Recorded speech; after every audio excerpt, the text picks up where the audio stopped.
তো hello viewers, আপনারা যারা বিকাশে পিন কোড পরিবর্তন করতে চান তারা এই ভিডিওটি দেখেন। তো অনেকে আমার কমেন্টে কমেন্ট করছেন যে বিকাশের পিন কিভাবে আমরা পরিবর্তন করব। তো আমি সেই কমেন্ট অনুযায়ী আমি এই ভিডিওটা আনেছি। তো আপনারা কেউ করবেন না। আমি যেভাবে বিকাশের পিন পরিবর্তন করি আপনারা ঠিক এই সিস্টেমে পিন পরিবর্তন করবেন, তাহলে কোনো সমস্যাই আসবে না বিকাশে। অনেকেই অনেক ভিডিও দেখে উল্টাপাল্টা করে পিনকোড বসায়, তারপর মনে থাকে না কিংবা ভুল জায়গায় পিন দেয়, ঠিক আছে, ব্লক হয়ে যায় বিকাশ, ঠিক আছে। তো আমি যেভাবে দিতেছি আপনারা সেম এইভাবেই দিবেন, তাহলে কোনো সমস্যাই হবে না। তো চলুন আমি দেখাইতেছি কিভাবে আমি বিকাশের পিনকোড পরিবর্তন করি।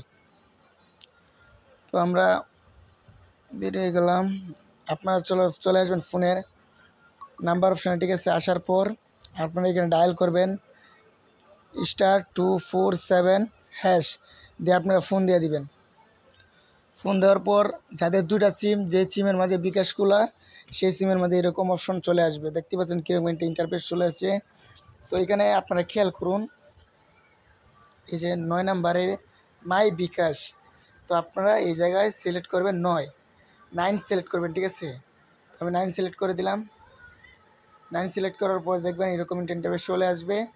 আপনারা যদি খেয়াল করেন 3 নাম্বারে দেখছেন কানেক্ট দি পিন, তো আপনারা এই জায়গায় আবার 3 ক্লিক করবেন, 3 দিয়ে সেন্ড করে দিবেন, এরকম অপশন চলে আসবে। তো এখানে দিয়েছে আপনার যেই মানে এখন যেই পিনকোডটা আছে সেই পিনকোডটা দিতে হবে।